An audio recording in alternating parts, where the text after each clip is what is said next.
Okay. Sonia Halpern has received multiple university teaching awards and has been recognized by the Maclean's Guide to Canadian Universities as one of Western's most popular profs. She's completed her undergraduate studies at Western and acquired a master's degree in art history from Queen's University in Kingston. Since 1990, Sonia has taught art history in various departments at Western and holds a senior advisory position at Western's Writing Support Center. In addition to academic articles, Sonia has authored 2 humorous books of poetry and a book of original klezmer music compositions. Here in the London Jewish community, we know her as a very skilled presenter and facilitator for all things arts and culture. And the program this evening is her initiative. We're in great hands. Thank you, Sonia. Thank you, Eric. I want to thank Eric so much because I brought this idea to his attention and he just grabbed on. He was so enthusiastic and I really, really appreciate that. So thank you, Eric, so much. I want to welcome everyone to tonight's Jewish London presentation as part of Holocaust Education Week. We are so fortunate to have with us Goldie Morgentaler, Professor Emerita, University of Lethbridge, where she taught 19th century British and American literature and modern Jewish literature. She is the translator from Yiddish to English of the works of her mother, Chava Rosenfarb, including Rosenfarb's seminal Holocaust novel, The Tree of Life, a trilogy of life in the Lodz Ghetto. Notably, her translations of Chava Rosenfarb's fiction have won a Canadian Jewish Book Award and the Modern Language Association's Memorial Prize in Yiddish Studies. She's also the editor and one of the translators of a collection of Chava Rosenfarb's essays called Confessions of a Yiddish Writer and Other Essays. This anthology won a 2019 Canadian Jewish Literary Award and a 2020 Siegel Award. Moreover, Goldie has translated into English several short stories by the Yiddish classical writer I.L. Peretz. If all of these achievements weren't enough, Goldie is a former language columnist for the Montreal Gazette, as well as the author of a book on Charles Dickens and of numerous articles on Victorian literature, including one on the translations of Dickens' novels into Yiddish. Tonight, we are thrilled that Goldie Morgentaler is presenting Letters from the Afterlife, the post-Holocaust correspondence of Chava Rosenfarb and Zenia Larsson, a talk based on her recent publication. Welcome, Goldie.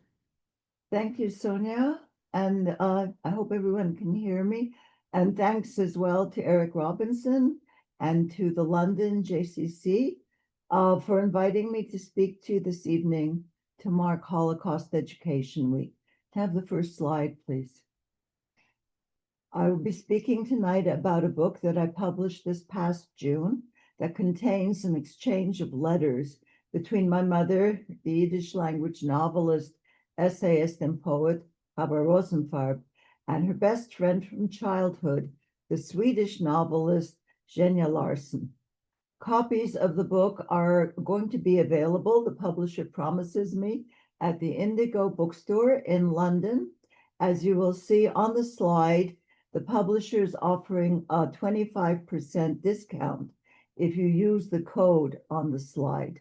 And the name Larsson is misspelled in the ad, which shows you that even publishers can make mistakes. I published this collection with some trepidation, given that we are living in an age that is seeing the death of letters. By letters here, I mean lengthy, personal, often handwritten communications of the kind that people used to exchange before the advent of computers and email. Emails and texts don't quite have the same emotional impact as letters do. Letters capture history on the fly, more or less as it is happening. As historical documents, there is nothing quite like them. And for anyone interested in the lives of others and human interactions, which sometimes gets called gossip, they are without parallel. But they do require a certain level of literacy, the ability to convey information on the page in a coherent fashion. It is no wonder then that writers in particular in addition to whatever else they are currently working on, have always seemed to find time to write letters. Which brings me to my mother and her best friend, Zenia Larsson, and their exchange of letters beginning at the end of 1945, just a few months after the two women's liberation at Bergen-Belsen in the previous April of that year. As I said, my mother was the Yiddish language novelist, Chava Rosenfarb, whose novels are almost all now available in English translation. Can I have the next slide, please? That's probably her best known novel, The Tree of Life. Her best friend from childhood was Zenia Larsson, née Marcinkowska, who became a well-known novelist in Sweden in the middle decades of the 20th century. Next slide. I got the idea for this book when I was going through my mother's papers after her death in January 2011. What I found there was a stash of letters written in Polish. Next slide, please. And the stash of letters struck me as very strange. Why was it strange? Because these were not, as might be expected, Zenia's letters to Chava, but rather Chava's own letters to Zenia. If there's one peculiarity of traditional letters that I find very frustrating, that is the kind of letters that you mail, that is that they are always the property of the recipient. The minute your letters are mailed, they are no longer yours. So here lay the mystery. What were Chava's own letters doing among her papers? Next slide, please. I had heard about my mother's friend, Zenia, all my life, although I knew very little about her. I did know that she lived in Sweden. I also sensed that behind Zenia's return of Chava's letters, there lay a story, although it took me a while to tease it out. The first of these letters was dated December 1945. That is 8 months after the two women's liberation in Bergen-Belsen in April of 1945. And the last letter in the book is dated 1971. Zenia's original letters to Chava, obviously I do not have, because at her request, Chava sent them back to Zenia. But what I did have was the book that Zenia published in Swedish in 1972 called Letters from a New Reality. And I won't even try to pronounce the Swedish title for you. Next slide, please. So this is the Swedish for Letters from a New Reality. This book gives only Zenia's side of the correspondence, translated by herself from Polish into Swedish. Since I now had the two sets of letters, albeit in different forms and in two different languages, it occurred to me that if I put them together, they might form a coherent back and forth, as well as a picture of what life was like for two Holocaust survivors who lived their afterlives in two different countries. It seemed to me, too, that the fact that the two correspondents were women made the letters unusual, since I was not aware of other published sets of letters between women Holocaust survivors that detail their lives after the war. But there was a problem. All the original correspondence between the two women was in Polish. Unlike Chava, Zenia never went to a Yiddish language day school in Łódź, their hometown. So while she understood Yiddish and she could read it, she was far more comfortable writing in Polish. In order to publish her book, she translated her own letters from Polish to Swedish. Since I know neither Polish nor Swedish, I had to have Chava's letters and Zenia's book translated into English. It took a bit of doing, but I was lucky enough to find two excellent translators, Krzysztof Mayer from Polish to, from Polish to English, and Sylvia Soderlund from Swedish to English. I am enormously grateful to them both, because without their work, I would never have known the full story of this friendship, nor incidentally, the story of my own early life. In effect, the translation, especially of my mother's letters, has righted my memories and restored to me my own past, as seen from the very intimate point of view of my mother. The need for translation also underlines the complicated linguistic reality in which many Holocaust survivors lived after the war, which also determined the literary fates of the two women writers. The multilingual universe of European Holocaust survivors also affects the children of survivors like myself, whose main language of communication is often not that of their parents.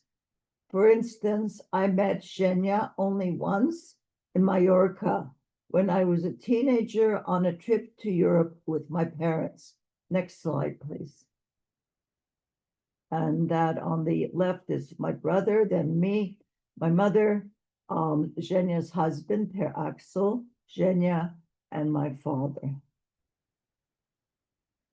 I remember Zenia as a dark, slight, rather fragile-looking woman to whom I could not speak because she did not know English, and her Yiddish, another language which we might have had in common, was long forgotten. Her Swedish husband made a greater impression on me because his English was fluent and we could converse, an example of how even memory has its linguistic component. A few more words about the two women. As I said, they had been friends since girlhood, even though they did not go to the same school. But their parents were Bundes, that is, members of the Jewish Socialist Party that had a huge following among Polish Jews in the period between the two world wars.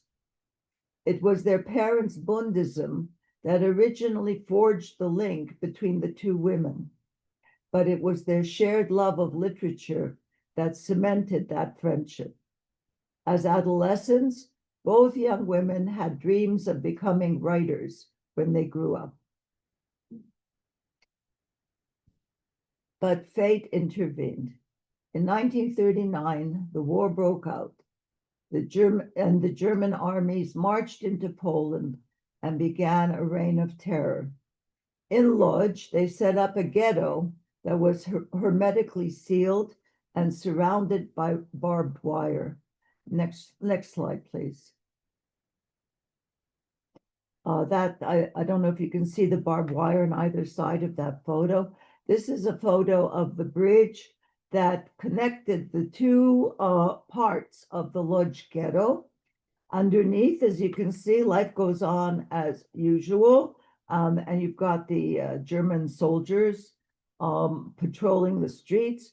They would occasionally, if they felt like it and they were bored and had nothing to do, they would shoot up at the people going back and forth on the wooden bridge. So it was a pretty horrendous place to be. Chava, Zenia, and their families were incarcerated in this ghetto, managing to survive despite hunger, disease, and constant deportations to the death camps. In fact, they survived almost until the final liquidation of the Lodz ghetto in August 1944, when the remaining Jews of Lodz were packed onto railway cars and sent off to Auschwitz. From Auschwitz, Chava's mother and sister, Zenia, and Zenia's stepmother were sent to a forced labor camp at Zazel, outside Hamburg. From Zazel, they were transported to the hell of Bergen-Belsen, where they were left to die. Next slide, please. This is a map of the route they took. Lodge is on the right of your screen, if you can find it, and about the middle of the right. If you look down, you get to a town called Oświęcim, which is the Polish name for Auschwitz. And then if you follow the trajectory, you eventually come to Sasel in Germany, and then south again to Bergen-Belsen.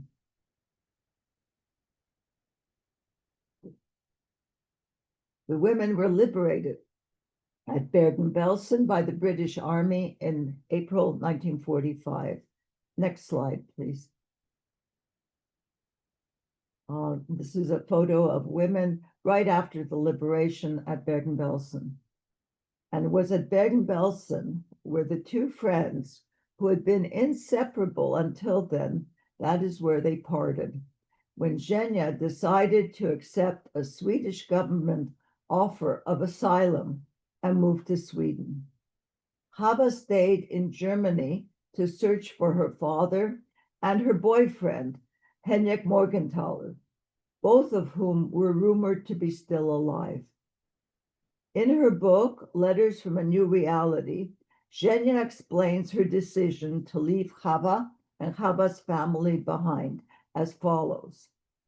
I could not manage the togetherness any longer, nor did I myself have anyone left to search for. I suspect that Zenia also had other reasons for wanting to leave the past behind, a past that Chava clearly represented for her. Namely, the wish to forget the horrors of what had just happened to her, as well as possibly envy at Chava's luck, if I may use this word without irony in this context. Chava was luckier than Zenia in that her immediate family, that is, her mother and her younger sister, Henya, although not her father, had survived the war. Her boyfriend from her school days, Henrik Morgentaler, had also survived. Chava was not left utterly alone in the world the way Zenia was. Zenia's departure for Sweden would initiate a correspondence between the two friends that would last for 50 years. A part of this correspondence is reproduced in Letters from the Afterlife. The earliest letters and the most numerous date from the 5-year period immediately after the war, when Zenia is in Sweden and Chava is in Brussels. The first letter is written by Chava in December 1945. Chava, her mother, and sister Henya had just settled in Brussels after crossing the border illegally into Belgium. Chava begins by chastising Zenia for not writing to her, even though Zenia had Chava's Brussels address. She declares that she is punishing Zenia for the delay by delaying writing herself. I find Zenia's emotional response to this reproach quite moving. She writes, "Don't you remember what I said to you in Bergen-Belsen when my journey to Sweden was already decided? I told you then that as long as you remain in Germany, I will not write to you. I will not write to Germany. When I left Bergen-Belsen, it was with a firm determination to draw a line over my whole past, to forget everything and begin anew. It has not been possible. The past returns." Zenia was not the only Holocaust survivor of my acquaintance who tried to forget the immediate past, who tried to erase it in order to go on with the future. My own father did the same, but with devastating results for my mother, who could not forget what had happened. but more of that in a minute. Not surprisingly, given that these are letters exchanged between two young women in their early 20s, romance looms large as a topic. Zenia describes several potential suitors, one of whom she meets through contacts, most of whom, she meets through contacts in the Jewish community of Stockholm. None of these men appeals to her, but then through friends of friends, she meets Per Axel Larsson, the young man who will become her husband. One of the most touching letters in this collection contains Zenia's plea to Chava to absolve her of the guilt she feels for loving a non-Jew. If I lived with him, she writes, would that be a sin? Are my feelings for him a crime against my loved ones who perished because they were Jews? Write to me, Chava. Perhaps it will help me to see more clearly. Chava, who in an earlier letter had expressed skepticism about the wisdom of marrying a non-Jew, now replies that Zenia must follow the dictates of her heart. If she loves Per Axel, then she must do what feels right, regardless of whether or not he is Jewish. Next slide, please.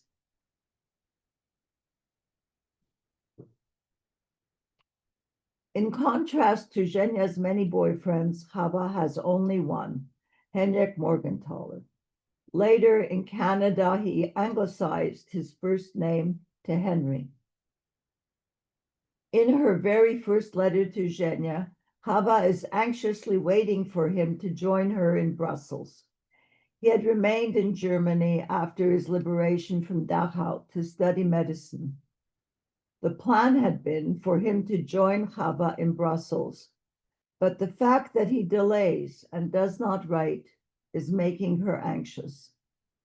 After a long wait, Henrik does indeed join Chava in Brussels, and they begin their life together. In 5 years' time, in order to immigrate to Canada, he will officially become her husband. Several months after they arrive in Montreal, he will become my father. But as yet, in the first year of her correspondence with Zenia, Chava is waiting for him to join her in Brussels. He was supposed to have come earlier, she tells Zenia, but for unspecified reasons, he has been delayed, and she is beside herself with worry. During a recent interview about this book, I was asked if there was anything about these letters that surprised me. I had to think a minute because there had been several things that surprised me. But what had perhaps surprised me the most in the early correspondence was the intensity of my mother's love for my father. Next slide, please. My parents had had a very difficult marriage, and Chava's letters to Zenia do eventually reveal this, although she spends a lot of time in the later letters trying to hide the truth of what was happening in her life vis-a-vis her marriage. But in the early years, right after Chava learned that Henrik had survived the war, she longed for him with an intensity that took me by surprise. The ardor of her love certainly was related to her youth at the time, and I might add to her inability to think badly of the people whom she loved.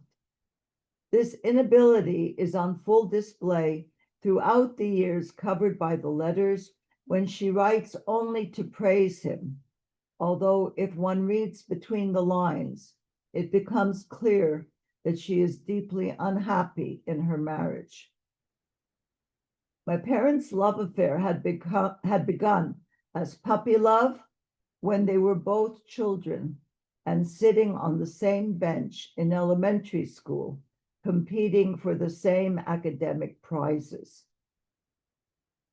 Henrik had proposed to Chava in a lodge cinema when they were both 14, something else I had not known until I read these letters. As I said, Chava's was a loyal soul, and despite the fact that they were both so young when he proposed, she obviously took that proposal very seriously. Much more seriously than he did, I'm quite sure. Her heart was his from then on. When I first read the translations of these letters, I was surprised at how blind Chava seemed to be to Henek's faults.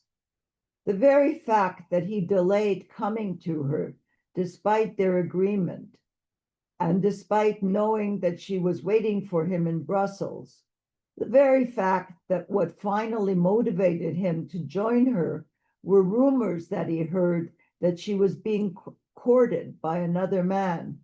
To me, these should have been red flags that did not bode well for the future.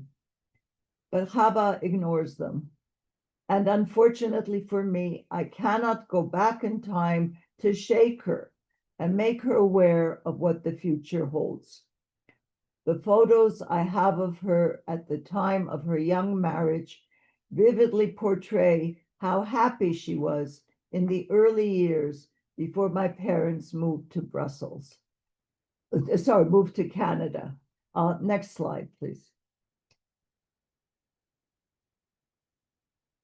Many of the early letters from both Chava and Zenia are suffused with a vague malaise and a sense of alienation.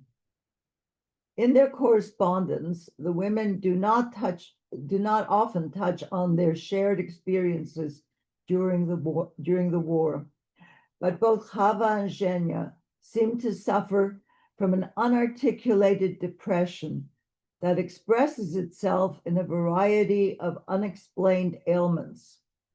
For instance, Chava writes that she has been running a low-grade fever ever since she arrived in Brussels, which causes her to frequently take to her bed. But the malady causing this fever is not explained. Both women zigzag between feelings of elation at their newfound freedom and feelings of anxiety and depression. Zenia lost her beloved stepmother, Eva, in the aftermath of the liberation at Bergen-Belsen. Aside from an uncle in Paraguay, she has no other family. I am totally, utterly alone, she writes in one of her first letters to Chava.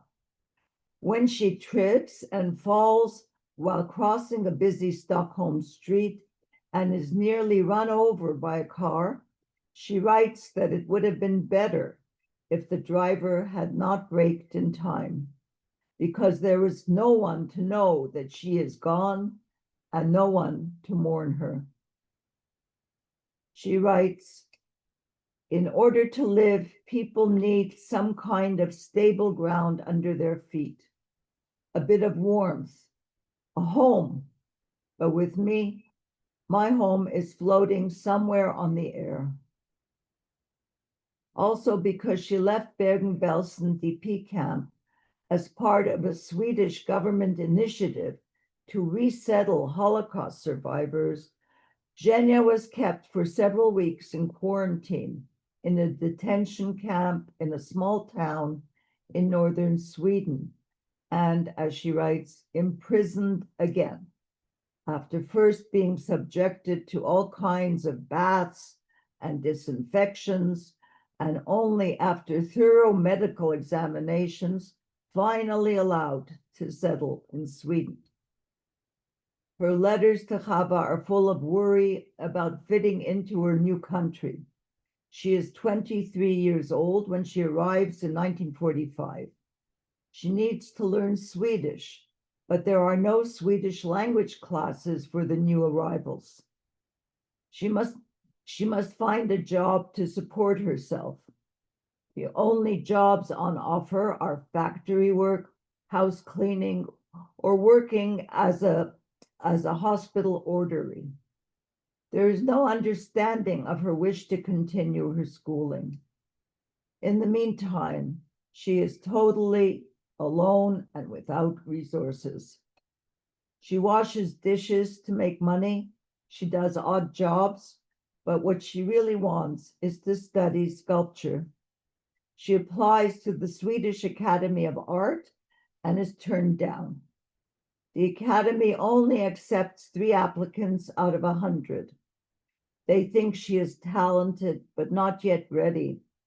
Moreover, she does not speak Swedish. How will she understand the instruction? It will take another attempt before she is admitted. Next slide, please. Living in Brussels, Chava is also unsettled. Not only is she waiting for Henrik, but unlike Zenia, she is stateless, a cause of great anxiety. During the period from December 1945, when the first letters are exchanged, until 1950, when she leaves for Canada, Chava and her family are living illegally in Belgium. They have no right to remain and must emigrate in 5 years. Where should they go? What country will take them? Plans to go to Germany, to Argentina, to the United States all come to nothing. Both women suffer from survivor's guilt. Zenia torments herself for not having done more to prevent the suicide of her father in the ghetto, or the death of her beloved stepmother, Eva, who died just days after the liberation from eating tins of fatty meat distributed by the British forces that liberated Bergen-Belsen. Next slide, please. For her part, Chava writes of her guilt at not comforting the poet Simcha Bunim Shayevich when they were in the cattle cars on the way to Auschwitz. Shayevich had been in love with her. He wanted just one comforting word, Chava writes, and I refused to give it to him. I cannot forgive myself. Shayevich was one of the last to be sent to the gas chamber at Camp Kaufering, a subcamp of Dachau. Chava also harbors guilt, what she calls a secret guilt, with regard to Zenia, although her reasons are vague. Zenia responds, "You write that during the war, you so often left me to my fate. You forgot me and you let me struggle alone. Perhaps you did at times, but that is not the whole truth." She then reminds Chava of the incident in the Sasol labor camp when a capo slapped Zenia as the women inmates were scrambling for their ration of soup. Without thinking, Chava slapped the capo across the face, an act of disobedience so serious that it could have resulted in Chava's being sent to the gas chambers. Instead, the slap brought the capo back to a sense of her own morality. After a day's reflection, during which Chava was separated from the other women in the barrack, the capo relented. "You were right to slap me," she told Chava. "I have turned into an animal." From that time on, Chava, her mother, sister, Zenia, and Zenia's stepmother received an extra ration of soup every day. This incident inspired one of Chava's most complex short stories called Edja's Revenge, which is told from the point of view of a capo. Next slide, please. As time goes on, the focus of the letters shifts away from the war. Both women had literary ambitions when they were young, and they continually inquire about each other's creativity. They were also very aware of the problems of being female in the mid-20th century and wanting to lead a fulfilled yet independent and creative life. Both women were budding feminists in their youth when they formed the Free Women's Club, which had just the two of them as members. But now that they are older, the difficulties of leading a creative life and still being fulfilled as a woman loom even larger. Zenia wants to become a sculptor. After a second try, she is admitted to the Academy of Art and does very well. But she finds it hard to make a living. There is a prejudice against women sculptors, and she does not get many commissions. The next slide, please. Most of them, as you can see, are for sculpting heads of children. And the next slide as well. Another female topic, lovers, right? So instead, since she cannot make a living as a sculptor, she turns to writing. Chava, for her part, worries constantly about becoming pregnant. A baby would be a terrible calamity at this stage in her life. Neither she nor Henrik is making enough money to support a child. And then there is the problem that she would have even less time for creative work. These are the kinds of problems that many ambitious women have faced. What differentiates Chava and Zenia from others like them is that the experiences they have lived through make creativity an imperative as a way of exercising and coming to terms with the past. When Chava moves to Canada in 1950, the correspondence between the two women becomes more erratic. Of the two, Chava is the more diligent letter writer. When Zenia delays her answers, Chava responds with reproaches couched in expressions of worry about Zenia's health or emotional well-being. When it is Chava who does not answer, Zenia does the same. In fact, the letters often take on a tone of grievance better suited to lovers than to friends. Each, at one point or another, speaks of punishing the other by her silence. Zenia learns that she cannot have children, which is a severe blow. To fill the void, she and Per Axel adopt a persnickety dachshund, and many of Zenia's letters from this period are taken up with descriptions of the dog's doings, possibly as a counter to Chava's rapturous descriptions of her new motherhood. Next slide, please. This is Zenia's atelier, as you can see, and her little dog. One reason for the dilatory nature of the letters is that independently and almost simultaneously, both women begin to write about their experiences during the Holocaust, and both choose fiction as a way of recreating the past. Curiously, they both conceive of their novels in 3 volumes. For both, the novels serve as both an exorcism and a memorial. Zenia writes her novels directly in Swedish because she dislikes Polish, although it is her first language. It reminds her too much of the past. But Swedish is a language that she has only learned as an adult without formal instruction, so she never feels that she has mastered it. It is her husband, Per Axel, who corrects her Swedish, retypes her manuscripts, argues with her over words and phrases, and generally plays the role of editor, translator, and critic. Zenia envies Chava the ability to write in Yiddish.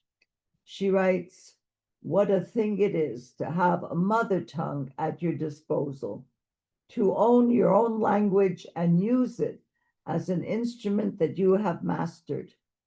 whereas I sit at the typewriter, hopelessly aware of my own linguistic homelessness.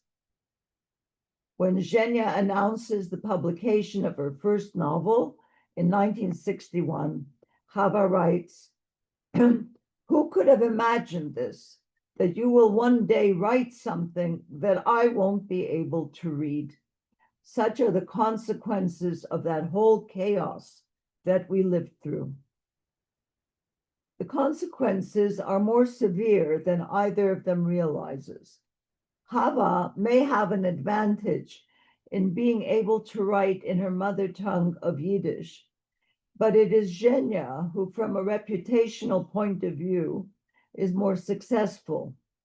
Because it is in Swedish, Zenia's trilogy is accessible to non-Jewish Scandinavians, one of whom, the celebrated Norwegian author Johan Borgen, writes a rave review of the first volume of Zenia's trilogy in the pages of Expressen, Sweden's largest newspaper. From then on, Zenia's books will become known to the Swedish public, who value them as a testament to the recent past and turn Zenia Larsson into an important literary figure in Sweden. In contrast, because of troubles in her own life, the breakdown of her marriage, the need to raise two children, Chava's novel, which was begun in Brussels in the late 1940s, will not be published until 1971, and then only in Yiddish. And because it is written in Yiddish, it is accessible only to Jews, and then only to those Jews who know Yiddish. Next slide, please. The publication of The Tree of Life was treated as a major event in the international Yiddish-speaking world, and its author was flooded with fan mail and showered with prizes. But knowledge of the novel's existence remained only within this relatively small community. Chava could not find a publisher for the English translation until 1985, nearly 15 years after its Yiddish publication. Zenia, on the other hand, while enjoying a large readership in Sweden, her trilogy was never translated into English, and so ironically has fallen into even greater obscurity today than Chava's Tree of Life, which was eventually published in English, Hebrew, and Polish translations. Another reason why translation is so important. What else can I tell you about the letters? Well, for one thing, they are full of references to contemporary Jewish literary figures passing through Sweden, some well-known, like Elie Wiesel and Rochel Korn, and some less so. The letters are also full of references to contemporary politics. Zenia mentions seeing more and more of her Bundist comrades leaving for what was then Palestine. The most important political movement for both women had been the Bund. When they discuss the party, it is the Bund that they mean. But in 1948, Zenia announces that she has left the Bund and is leaning more and more towards Zionism. Chava, who has been very active in the Bund in Brussels, is shocked. But she too will eventually distance herself from the Bund, although she maintains a lifelong emotional attachment to it. Despite disagreements over politics and complaints of neglect, the correspondence makes clear how important each woman was to the other. The repeated expressions of affection, the endearments, the constant reaffirmations of love reflect the effusive Jewish culture from which the two women sprang, as well as the trauma of their shared histories. Yet, despite the obvious affection between them, the friendship almost broke apart when Zenia sent Chava back her letters without explanation, and then asked Chava for the return of her own letters. Zenia gave no reason for returning Chava's letters, nor for the request that Chava return Zenia's letters. Chava was shocked and deeply hurt, but she complied. Next slide, please. I am very glad that she did comply, because otherwise this book would never have existed. I will leave you to discover on your own what happened to the friendship after this apparent rupture. But I do hope that I have said enough to whet your appetites to read this book of letters for yourselves. And I leave you with a photo of one of my favorite sculptures by Zenia.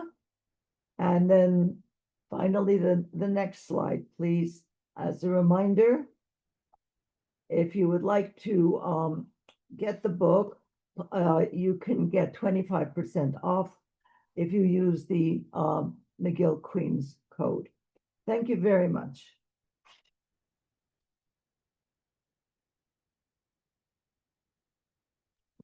Thank you so much, Goldie. You're getting applause from many, many people.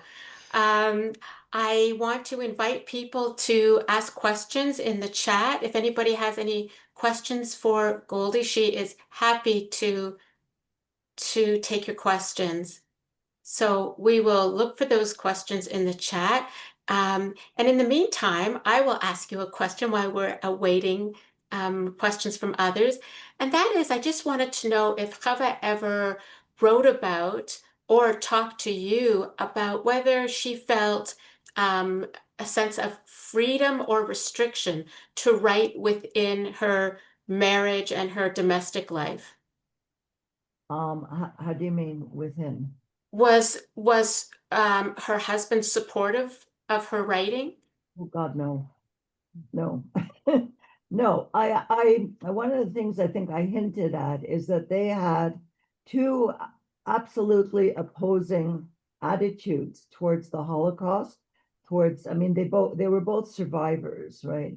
My father wanted to forget what had happened. He thought of himself as a man of the future. He was going to go forward. He didn't want to dwell on the past, and he had a whole philosophy around that. My mother could not stop writing about it.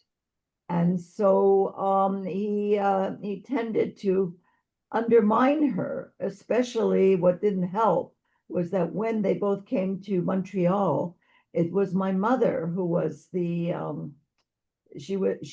really greeted her with great, what's the word? I'm missing a word, with great respect. Montreal had a large Yiddish speaking community full of writers, many of them Yiddish writers, and they were very happy to have her come amongst them. And she was invited to give talks at the Jewish Public Library, and all of it in Yiddish. So, and my father, they started to call him Mr. Rosenfarb, which he resented greatly. So that was part of the issue, but I think more serious part of the issue was not just his resentment at her success, but his wish to pretend that the past had no bearing on his life, which was not true. And how did you see that manifest itself when you say that that was not true? How did you see that?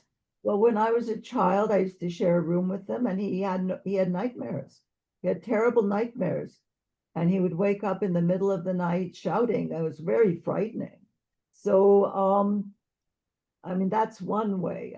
I do know that later on, when he was an old man, he also, his wife told me that she would come into a room and he would be standing there crying. And when she asked him, "Why are you crying?"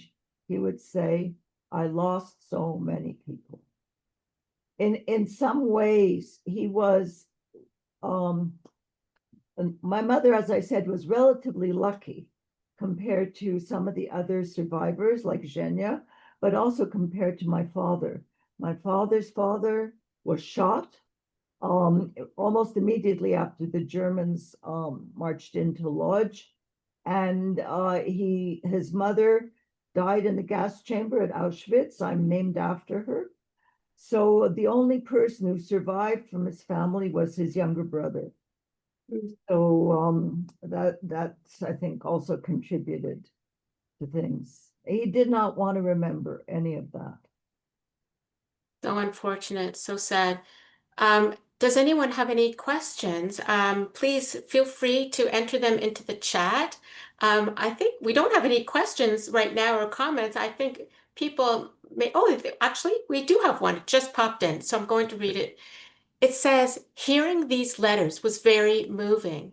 How do you see the stories of Holocaust survivors helping younger generations understand resilience, identity, and faith today?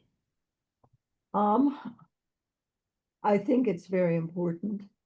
I think it's hard to exaggerate how important it is now that the generation of Holocaust survivors is dying out.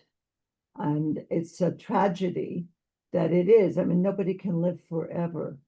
But in terms of, I wish that this current generation of Jewish young people knew more than they seem to do about Jewish history in general and about the Holocaust in particular. And I'm thinking of all the kinds of things I have heard since the attack, since the war in Gaza began, some coming from Jews. And I think it really matters that, that the Holocaust not be forgotten and that it be passed on to the extent that people can, by my generation, which is the generation after the survivors, if possible. The problem for, I think, for people of my generation is that not all survivors talk to their children. So a lot of the children also don't know. So in a sense, I was lucky that I had a mother who did talk to me a lot about what happened to her once, not when I was young, obviously, but as I got older, I certainly knew. And I grew up in a community of Holocaust survivors who exchanged stories. So I certainly knew a lot and I absorbed a lot. I think younger people today don't have that advantage, but I think they as much as possible, they should be exposed to Holocaust education and to the work of survivors. Thank you. I want to make sure I give you the opportunity